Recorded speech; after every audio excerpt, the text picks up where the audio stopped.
Welcome back, guys. BJ the Brave here with one of my favourite deck guides since the recent patch. Today we're going to be talking about Nemesor Zahndrekh, who is a Warlord, let's be honest, has been one of the worst for a long time, pretty underserved, and has seen some changes in the recent patch. So it's very much a deck that I've very much been looking forward to tinkering with. I still think there's more work to be done with this deck, but I have a shell that I think is very promising. I'm going to go through the deck today, and I'm going to show you 4 games, 2 which I'm going to kind of review and do analysis on, and then we'll go into 2 kind of live games. And yeah, I'm really excited about this deck. And before I jump in, just want to say a massive thank you once again to everybody who has supported the channel. I love interacting with you guys on the comments. I love actually just generating loads of just hype and interest around the game, quite frankly, and tons of you have subscribed, which I really appreciate. We are close now. We're about 30 subscribers away from hitting the 1k mark. If you don't know, if you're not on the Discord and you've not seen the flyer for this yet, I am planning that if we hit 1,000 subscribers by the 8th of June to run a 12-hour streamathon. I'll be having a few drinks while I'm doing that, but we're going to have some free booster giveaways coming from EG. We're going to have 7 guests coming. I'm going to set up some tournament-style matchups, so there'll be some great showcase. We're going to do some card talk, probably some Sisters of Battle stuff, some trivia, all sorts of stuff. It's going to be a great load of fun. So if you haven't yet subscribed, please consider subscribing to the channel. Again, only do it if you find the content useful and you're enjoying it. But I would really appreciate the support. Of course, thank you to everybody who already has. Okay, so with that said, let's jump into Tempo Nemesor. Okay, so what we're trying to do with this is really make use of Nemesor's Warlord ability, which of course, for those of you who don't know, is Relentless March, and it allows you to deploy a Necron Warrior. Now, the big buffs that they've received is obviously Necron Warrior has Vanguard, so that gives us again a bit of a roadblock. It's only 2 health, but it can mean that the Warlord can't trade as efficiently with our units if they've always got this roadblock stopping them. Not to mention, on top of that, Zahndrekh has received this new ability that adjacent remnants do not disappear at the end of the turn. I really love this because it's added a new dimension to the play. You have to constantly, when you play a unit, think about, well, what do I want next to Nemesor to have the more empowered remnant? So that in itself is a really fun change. It also means that even your simple Necron Warriors, your speed bumps, are constantly a threat to your opponent because they could come back. But what we're trying to do with this deck is, this is certainly not like a drag the game out type of deck. We're looking to close the game, and we're looking to make full use of those Warlord abilities that we just described. So let's jump into the deck. So first of all, we run double Gauss Warrior. Now, Gauss Warrior is, I think, the best 2-drop now in the Necrons. It's a really fantastic unit, and because it's got +1 health, it means that our enemy warlords can't just trade with it, and even the ones that have ping, like Imotekh, they can kill it, obviously, but they won't kill the remnant. And of course, if the remnant is next to Nemesor, we bring this guy back, and all of a sudden he's got 4 range attack and 5 health. Now, I did wonder whether this kept stacking. It doesn't, by the way, so you will never get a bigger unit than that, but still, the tempo that this guy suddenly threatens is absolutely insane. So we do run the Gauss Warrior. One of the things that I quite like to do is play that on turn 4 with the Warlord ability, so we play a Necron Warrior and the Gauss Warrior, so that this guy also is protected by the Vanguard, and then on turn 5 we can use Reanimate to bring it back and buff it. Okay, we run the Res Orb. Now, the Res Orb is, like, this is the best deck I've played, personally, for Res Orb. It is absolutely brilliant, and the games are going to show that as well, that are going to follow. So, why is it brilliant? Because of all the Necron decks I've played, this is a deck where you're more likely to have a number of remnants on the battlefield, because this deck can go quite wide, quite quickly, and so Res Orb really does see insane value. Next up, we have got... oh, and another thing with the Res Orb, by the way, like on turn 6, for example, you can do things like Tomb Blade, so trade with something for 3 damage, kills the Tomb Blade, then Res Orb, and the Tomb Blade benefits from the Res Orb, and then the Tomb Blade can attack again. So that's a 6 damage flanker, if you like, on turn 6 with the tempo of resing your entire board. It's an insane tempo swing. Triarch Praetorian is obviously in there. If we're talking about tempo, you're not getting much better stats for 3 and yet another roadblock and another great unit to put next to your Warlord. This will be giving your opponent kittens and nightmares, or whatever the term is, so you know they'll definitely want to clear not just the body but the remnant as well. Now I do run double curse. I think double curse is really important in this deck because we do run a single Methodical Destruction, but I think that curse is actually better for the hard removal because we do tend to have like lots of units and go wide units and stuff, so I think curse is enough to get through a lot of the big units. We do also run double Scythe Assault, so it does give us like a really good AoE clear later in the game. Now I run double Skorpekh Destroyer again. This is another one of those which we can put next to our Warlord so the remnant doesn't die. We can hide it behind vanguards. Super powerful. It's always been powerful, but it feels even more fitting in this deck, I think, than ever. Now we do run a single Canoptek Reanimator, and if I'm honest, I'm tempted to run a second. There are a couple of flex cards in this deck which I'm going to talk about. And if you were to make a change, one of the things you might want to do is add a second one. But for now, I'm kind of like fairly happy with one. It's been working really well. It doesn't add a lot to the kind of trading. You know, it's only got 2 health, although Curse can help with that. But its ability to just come down on 5 and reanimate one of those early powerful players is an incredibly good tempo play. Now, the Dimensional Breach is a kind of key card in this deck. Because this used to be a bad card, but because the 2 drops are now significantly improved in the Necrons since the patch, this has actually become a good card. Not to mention that we have the Divine Mahir Stratagem defense card, right? So if we're going second, we can actually play this on turn 2 because it makes one of your stratagems cost 2 less, and this is one of the key targets for it. In addition, we've got the Doom Scythe. Not much to say here. It gives us that fast anti-flank, anti-flyer, yeah, because of the range attack and the flank. Now I do run a single Immortal Pride. Now I've got to be honest, this card is probably one I'm going to cut. If you do get sucked into longer games, then obviously it's a good card. I just don't think this is the right build for it. Often the games don't go long enough to get true value out of it. I can see a niche where you know, you do get into the late game and you just need that extra 2 turns and the armor has saved you that, and also getting your Warlord talent so you can kind of strat out a Necron Warrior for only 1. I can see value in it, but I don't know that it will make the cut in the long term. But right now I've got 1 copy in there. So that's definitely one of the flex spots. Double Lychguard is essential. Obviously the buffs really helped, and we've got so much resurrection in this deck that Lychguard can be a real problem and a pain for the opponent. Now, the Scythe Assault we already talked about. Double Scythe Assault. Don't forget this does damage to face, and this is a tempo deck, so there are times where we are calculating damage from hand. Now, speaking of flex spots, these are the 2 that I am unsure of. So the way I've done it at the minute is I've gone with 1 and 1, and I've seen them both do okay. I actually favour the Command Barge a little bit, if I'm honest, but the Command Barge and the Royal Warden. Now, the Royal Warden generally is a tempo card, right? Because coming on, dealing 3 damage straight away, plus your Warlord, that's 5 damage you can do essentially from hand. So it's very much a tempo deck. You can also a tempo card. You can also play 3 damage to the enemy Warlord, so it gives you some extra reach.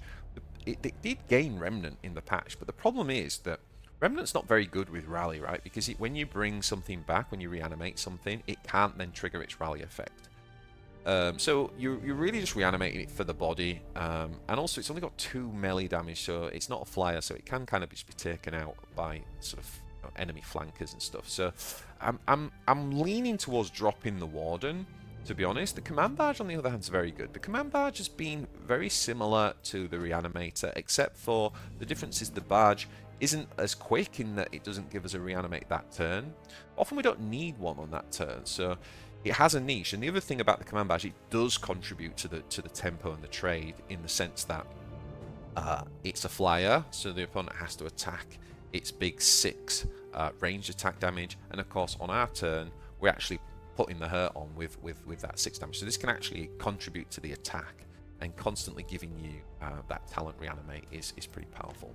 So currently I've got 1 and 1 there, but those two are definitely flex spots. So let me know in the comments what you think, what you prefer there. But this is what I've gone with. I've gone a single destruction. I think it's still handy just to have one as you get to this turn in the game, like turn 7, turn 8. We are starting to see some pretty beefy ultramarine units. If you've not seen my recent deck guides on the Big Guard and the Machines of War, go check that out and you'll see exactly what I mean. So Methodical Destruction can be really good. It can be good for enemy Necron Lords as well, for example. So I do run 1, but because we're running double curse, I feel like 1 is enough. Now I do run the Necron Lord. This is another flex spot, to be honest. It's really just to give me, like, I don't really have like a big powerful unit in this deck. Like, if you actually look, even the Ghost Ark, which I kind of skipped over, but the Ghost Ark obviously synergizes really nicely. It's not a fully built around Ghost Ark deck, but it just gives us allows us to continue that tempo building in the later game, and so it also gives us another reanimate. This is kind of key to this deck. We want to be constantly putting pressure on, so having a talent reanimate every turn is important. That's why we have the Ghost Ark, that's why we have the Command Barge, and that's why we have the Reanimator. Now, as I was saying, the Necron Lord really fills a slot in that we don't really have a big unit. So sometimes we just get, if you get into the late game, just having a proactive Lord, proactive big unit, and once again, it can give us access to reanimate spell through Indomitable Will, one that isn't ephemeral as well. So the Necron Lord does fit in quite well with the synergy that we've previously talked about. And last but not least, the real game winner for us is the Triarch Stalker. Because this is a tempo deck, we go quite wide, and so the Stalker coming down often surprises our opponent, giving us our 3 to 4 units on board a big +4. It really helps give us the reach that we need, and obviously it's a fairly big body itself, so that and the Lord really the only sort of decent sized bodies. So obviously in the early game, it really depends on, in the mulligan, it really depends on like whether we're going first or second. If we're going second, we want to try and look for those spells. So as in things like the Dimensional Breach, for example, maybe the Immortal Pride, because we can play those on turn 2, essentially. I would always keep Resorb, I would always keep Gauss Warriors. I'm kind of looking, obviously, for Praetorian and Tombblade and Skorpekh Destroyer. They're the key ones that I'm looking for. If I've already got some of those early ones, I would also probably keep the Reanimator, but depend on what we've already got in the early game. Everything else I would pretty much throw away, to be honest with you. Maybe you'd keep Lychguard if you had a really, really nice curve already, but that's pretty sort of much it. In like a mirror match, I might even consider keeping things like a Scythe Assault as well, but that's getting very, very specific. Alright, so what I'm going to do now is jump into a few games, and yeah, let's go and have a look. Okay, so Tempo Nemesor, our first game is against an Imotekh control. Now we are going second, so hence we can keep the Dimensional Breach here and the Immortal Pride. Well, I think I was a bit indecisive. It might have been better kind of choosing which one we wanted, but it's probably going to be the Dimensional Breach because we're playing for tempo. But because it is against Imotekh and you're going late game, I guess the argument of like having this because he's going to have it and sort of equalising that battle going late might have been thinking. Now we actually do just go with the Necron Warrior here. Probably better to play this like down more on turn 4 or something. He obviously just clears and he's probably going to get pings to get rid of the remnant. Now here we go, so we're going to play our cheap stratagem, and we are actually going to go for the tempo play, because against Imotekh we really need to be the sort of aggro deck, if you like, trying to beat him down. And that's why we also attack face with Nemesor. So he obviously attacks and just pings. He's doing a really good job of understanding that against Nemesor he really wants to get rid of those remnants that might not seem like a big deal now, but could come back to haunt him later. So here's exactly what we talked about earlier, where we play the Gauss Warrior with our Warlord power, and we can position that nicely next to Nemesor to set up a reanimate next turn. So note that we keep putting the pressure on. Now he goes with Immortal Pride and just attacks, so he's putting that in the bank. So again, we really want to try and pressure him and make him pay for that. So we're going to drop the Lychguard. We're not going to drop our Immortal Pride, because we actually want to play a tempo play. It was an opportunity to play it, but we actually want to get ahead on tempo, and that has to be our game plan now, is to be, you know, really fully assume the role of tempo and aggro and let him kind of assume the role of control. So here we do go ahead and place the remnant just inside. Now I'm not sure about the positioning. I guess at the end of the day it's probably still a better body, right, than that if we reanimate it. So that's probably the reason why we're going to put it there.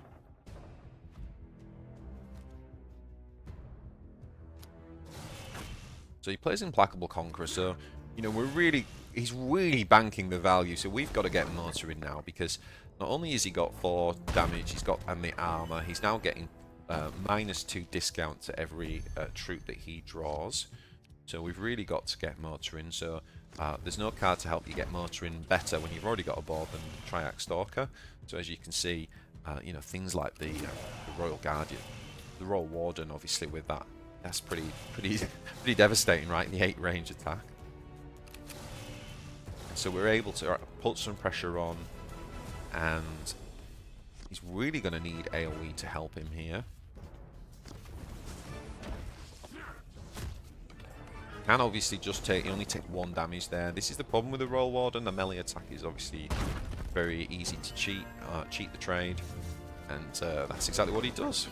And he's putting down the Reanimator, which says he doesn't really have. He'd probably rather that being a Lychguard, right? But he just doesn't have it.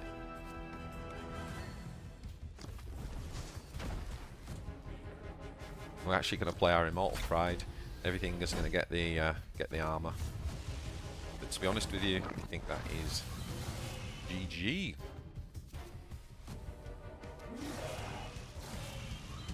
Or is it? Not quite.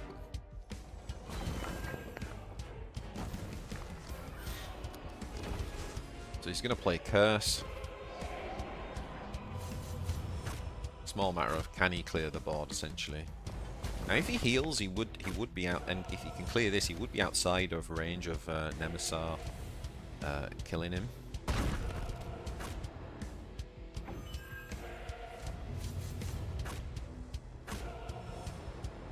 Yeah, so he does manage to recover the board quite nicely, and this is like where the control has turned the board.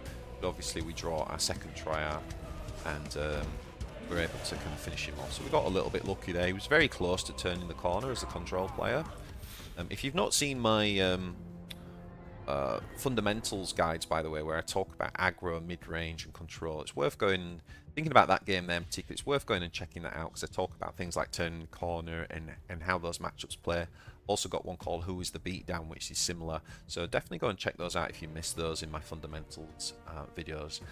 Those decks are always, those videos are always relevant. They're not kind of like time bound or anything. Okay, so next up we've got Abaddon. No need for double Toonblade, and it's a bit early for Stalker. We do keep the Lychguard because Chaos like to trade against melee damage, so Lychguard's actually pretty good against Chaos. So he goes ahead and heals. We obviously drop our Relentless March, Necron Warrior, and we should attack. Yeah, we do.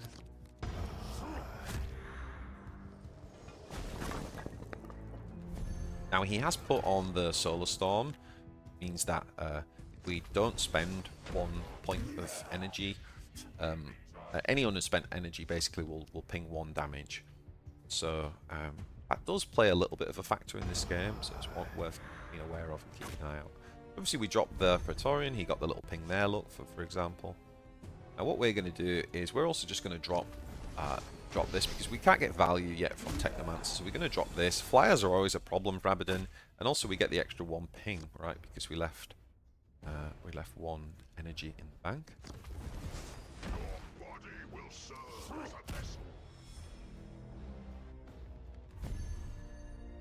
Oh, it's the anti-drone card.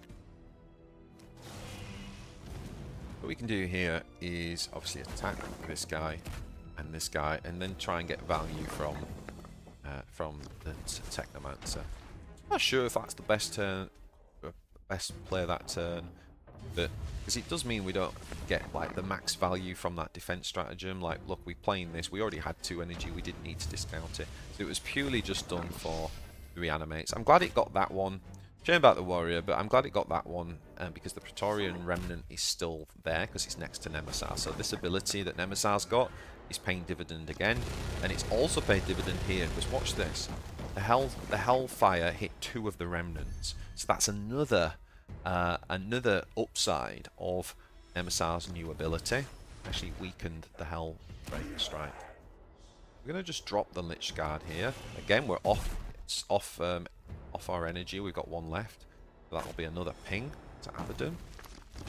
Now he drops the big lad and gives himself buff, and he gets the +2/+2 to both melee and range attack. I think it's the Dark Pack of Excess. Yeah, it is, yeah. Now we're going to bring Skorpekh. Now notice we put that next to Nemesor again. He can hit, and then we're going to obviously use Relentless synergy with the Technomancer to bring this back to life. Now we're actually going to attack with this guy because he only had 1 health anyway, and I'd actually probably rather have this guy against Chaos for the extra damage that he can do at this stage in the game, and his body's right next to Nemesor as well, so that was a choice. Let me know if you can do something different. Now he goes for the Idolatrous Despoilers, so I'm now going to start having vulnerable on further units that I play. Not too worried about it because I don't run to that many big units really in this deck. But look, he's left a wide board, and that is never good once you get past turn 7, because that's Triarch Stalker time. In comes the Stalker, and that's the game. GG. Okay, so what we're going to do now, guys, is jump into some live game, a few live game examples as well. Again, give me your thoughts in the comments. Please like and subscribe. Help us get to that big 1K. We've got the big celebration stream happening on the 8th of June. Free pack giveaways. Tournament style matchups, lots of guests. It's going to be loads of fun, so do help us with that and subscribe if you haven't done so. And yeah, hope you enjoy the live games. Okay, Tigurius.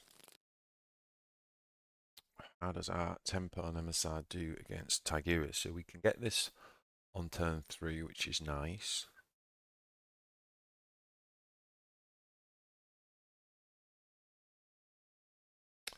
Not a bad hand, actually.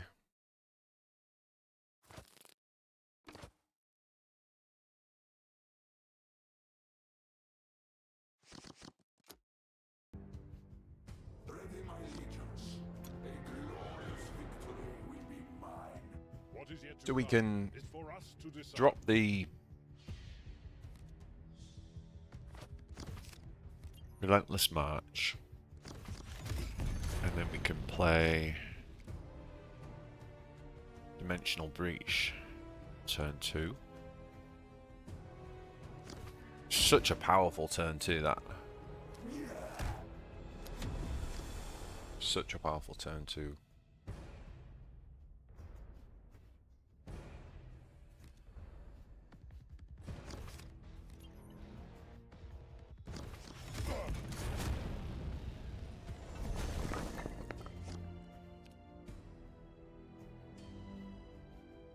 Okay, so here we go.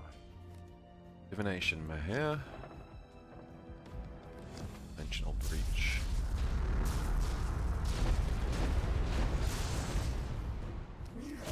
I wonder if they've now fixed this. So what was happening with Dimensional Breach before is that the Gauss Warrior, the old version of the Gauss Warrior with only 2 health, and the new version were included in the pool that the Dimensional Breach was pulling.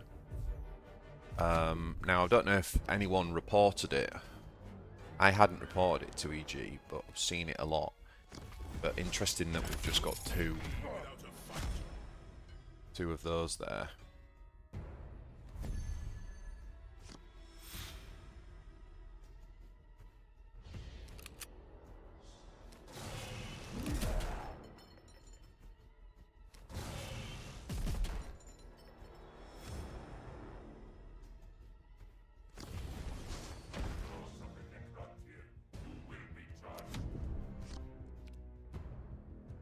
Next turn's going to be real interesting, right? Because the thing I'd probably want to play here is this guy.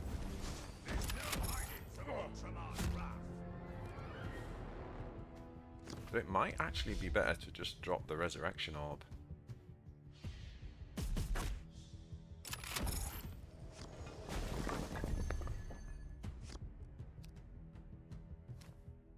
This could be pretty powerful, actually.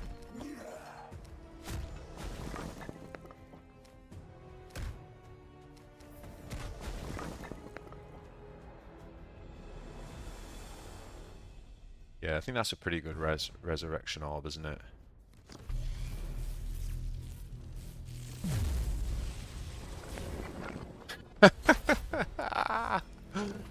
Now, if this is not an example of Tempo Oricon, I don't know what...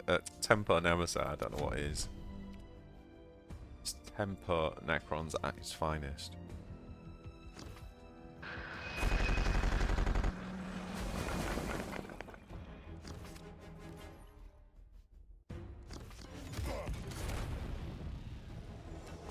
Now he wants to clear this off, yeah, he doesn't want that coming back, fair enough.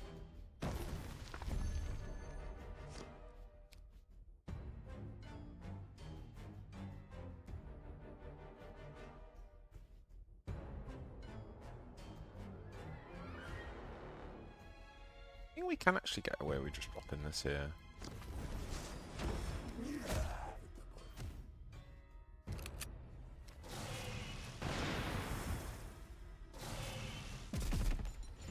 Got nervous then because I was like, oh, please don't attack with your melee.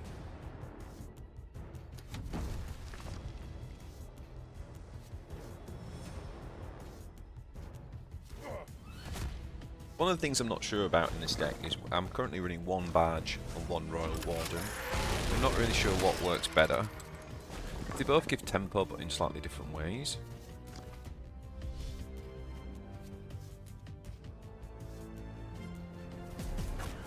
He wants to get rid of those.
These cards brilliant.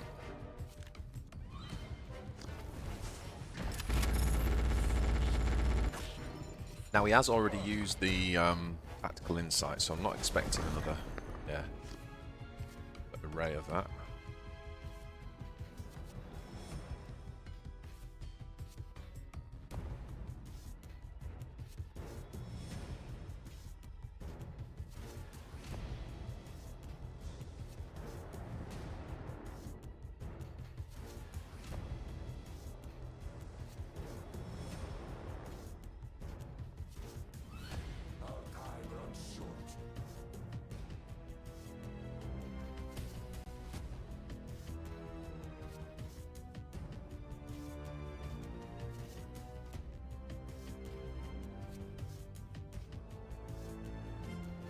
It's really awkward because I'm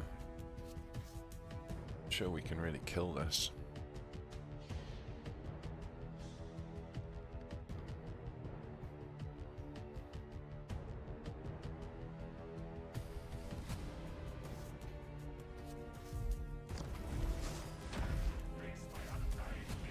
Not sure about this turn, to be honest.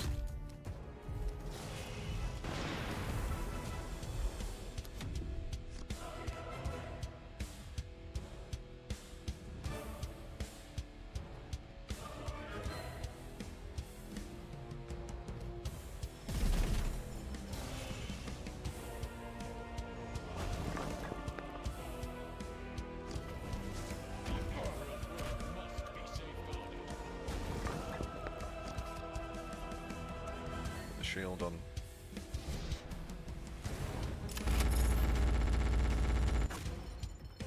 Very well played.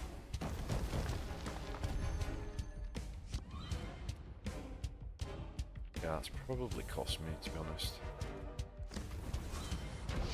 This is quite nice though. Nice tempo there. Definitely showing like a lot of what this deck can do. Even though I don't think I've played this game optimally.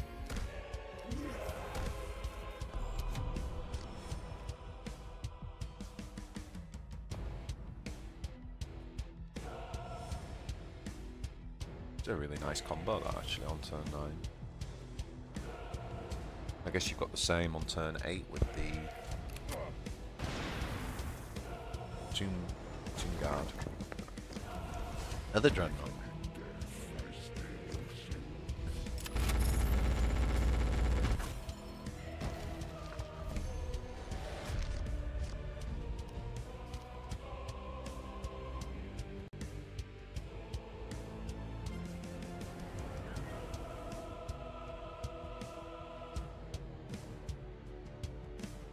Army wants to go with the Curse and the Dimensional Breach here, but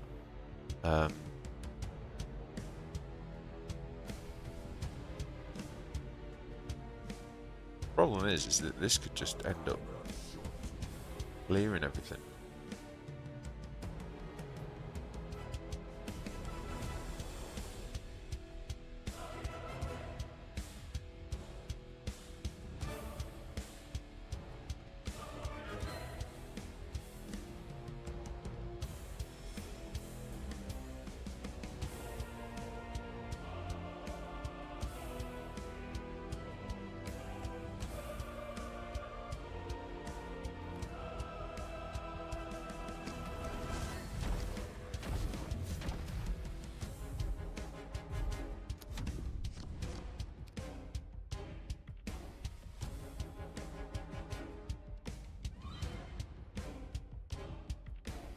Dreadnought's doing some work.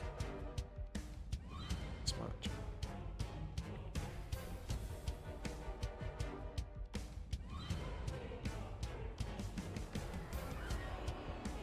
And we could have gone Curse and we could have actually killed that right with the Curse. Maybe we should have done that. Yeah, we would have had 10 damage. We would have taken 5 to the face.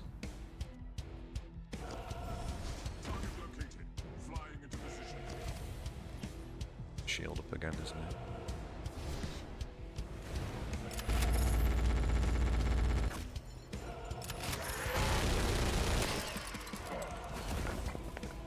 Does he target? Yeah, he does target that, okay. What a game, boys. What a game.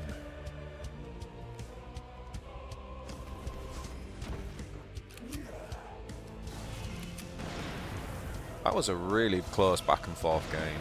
I definitely don't think I played that optimally as well. Really, really interesting. Okay, so now we're going into the Imotekh matchup. Going first. But there's no stratagem cheating going on here.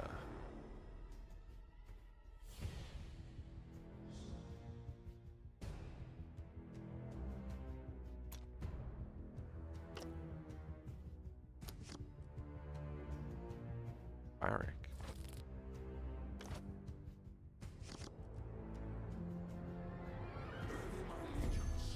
A glorious victory will be mine. I will reshape this galaxy into a place of order and unity. So I think what we're going to do is play this now.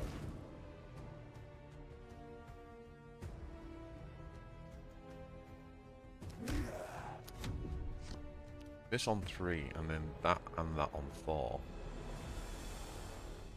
To set up a really good reanimator on 5. I think that's the play. We have to think about positioning and what we want to what we'd want to reanimate. I think I'd rather reanimate the Ghost Warrior over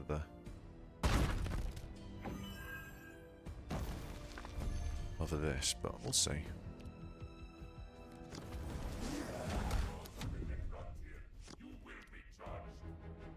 You have to hit first because We have to play as the tempo deck here. He can clearly out-control us as Imotekh.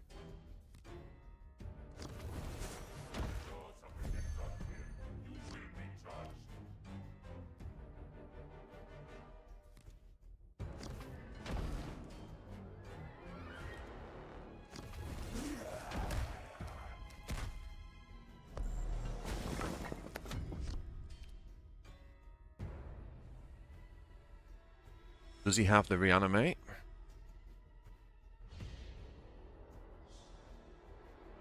Interesting as well, because we've got the reanimator, and then turn 6 we've got Tombblade into Res Orb, so we could have a really powerful, and then actually into turn 7, so we've got a really nice curve here. It depends how disruptive his choices end up being, obviously. Okay. So we can just play this into here.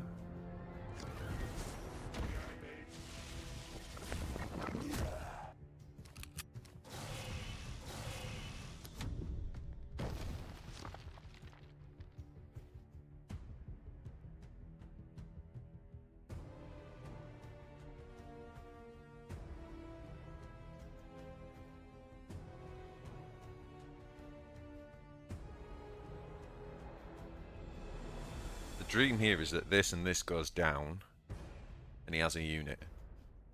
Because then we could bring the Tombblade on, kill the Tombblade. Ah, okay. And a curse, interesting. Yeah, and then he's gonna ping this, right?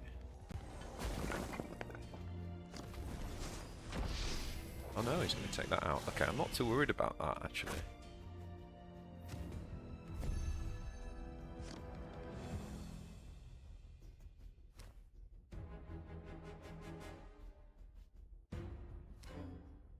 Wait, so you do this? Check this out, boys. Check this out, boys.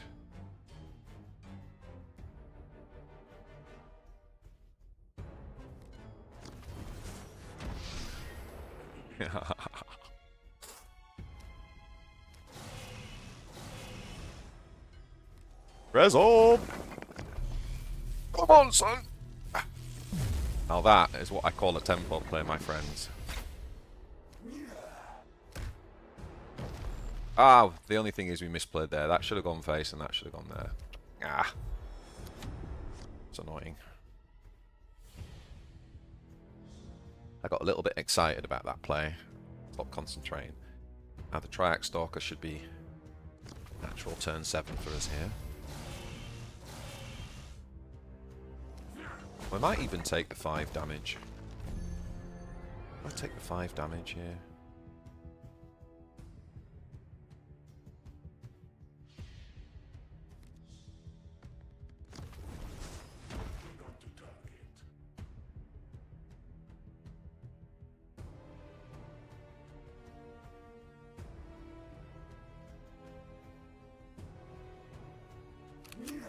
Kind of like a question of racing him, isn't it? I think the answer is yeah. Do that.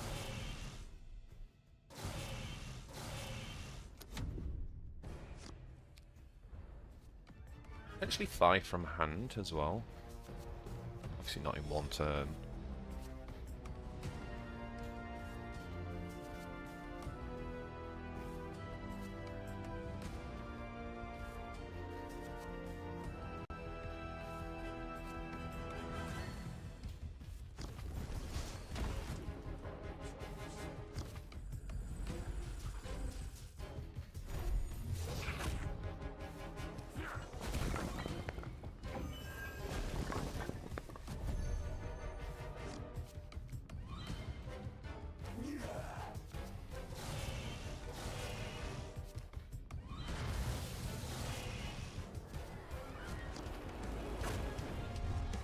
GG Barrick.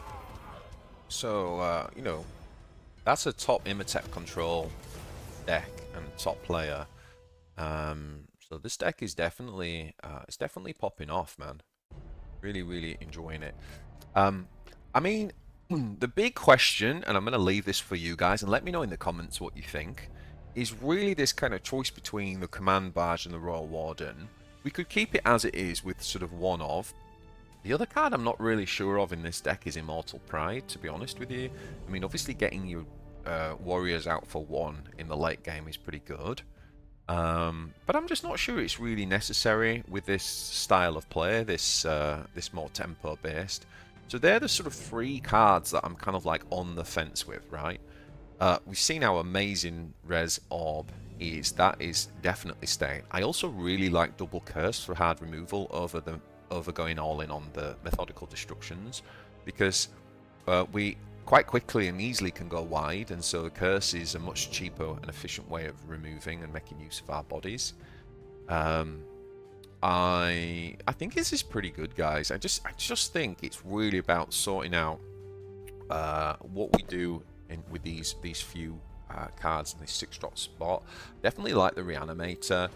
You potentially could see a second one. I mean, it's a strange card, this, because you know it's a terrible body. It doesn't really do much in terms of tempo, in terms of what it can do to contribute to removing. But it does, the ability to reanimate immediately with this these sort of really good early units is very powerful. So potentially could put a second one of those in. But I don't know, because the barge is like it's also like similar, doing a similar job, but the barge can contribute to the damage. And being a flyer, like it does force most units to trade into the 6, and it can obviously keep giving us a reanimate. So whereas the Warden, it gives us that kind of immediate 3 damage, so it is a tempo play in that sense. The only problem is that with the Remnant, when you reanimate this guy, it's a rally effect, so the 3 damage, then you can't do anything. It's just purely a body when you reanimate it, and it's not a flyer, and it's only got 2 melee. So I think I'm leaning towards dropping the Warden in this deck, to be honest. Maybe you put a second Reanimator in, or potentially a second Barge. But yeah, that is the deck. Overall, I'm pretty happy with it. I definitely think it's not quite the finished article, but it's definitely, the shell is definitely correct. And Nemesor's new ability to kind of keep those units next to him, remnants alive, is really interesting, because when you're playing as Nemesor, one of the considerations now is always about positioning and where to place your units. So I really like that as a mechanic in Warpforge, something that Envar had a little bit as well with the heal. It just gives you an extra dimension of play to think about where you place things, and it's actually really shot Nemesor's power spike through, improved the power spike. I won't say shot through the roof, but it certainly improved it dramatically. So yeah, really interesting deck. Let me know in the comments if you would make any different changes to what I've just talked about.